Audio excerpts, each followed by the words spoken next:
We're going to take you live now to the opposition leader Anthony Albanese. Relating to the health emergency and the consequential economic fallout as a result.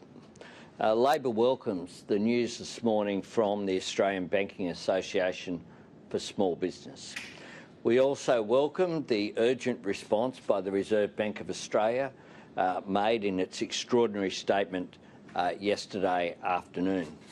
The Reserve Bank is certainly acting with urgency to protect our economy and to protect jobs and small business. We want businesses to keep going. We want them to keep employing people, and we want the economic consequences of this health emergency to be minimised. That's the approach that we've taken, to be constructive throughout these issues. And next week in the Parliament, we will be supportive of any measures in terms of economic stimulus. We received some of the legislation from the first stimulus announcement last night. We're working our way through that. It may well be that we have constructive suggestions to improve that legislation. We await the government providing us with the legislation for the further stimulus that it has foreshadowed but not yet announced. So we say that we need to go through our processes. We want to make a difference to people's lives, and the best way we can do that is by adding constructive suggestions to government proposals. We remain concerned about the impact on casual workers. We remain concerned that whilst people are concerned, quite rightly, about businesses, in many of cases that hasn't flowed through to a concern about workers. And we are concerned that many workers are feeling very anxious at the current time.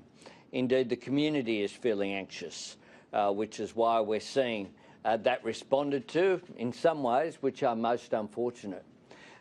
We believe that there's a need for the economy to urgently get money into it, get money into people's pockets.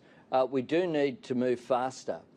One of the things that we have stated before, and I reiterate again today to the government, is that if we are going to make a decision next week or the week after that's a good decision, why not make it today to provide that certainty?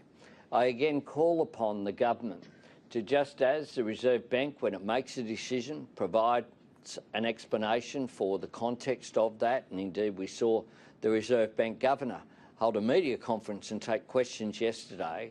The government needs to explain why there are changes in position from day to day. We support the decision to close our borders as of tonight. That is a sensible decision by the government. I spoke to the Prime Minister, Scott Morrison, this morning. We had a constructive discussion about how Parliament will operate next week, and we'll have further discussions over the weekend about that. We want to make sure that the economic stimulus can flow through as quickly as possible. That's one of the reasons why we proposed, indeed, that the Parliament meet this week to get that money flowing. We need to not worry too much, I think, in the current context about what quarter of the financial year we're having measures in. What we need to do is to make sure that money flows as quickly as possible.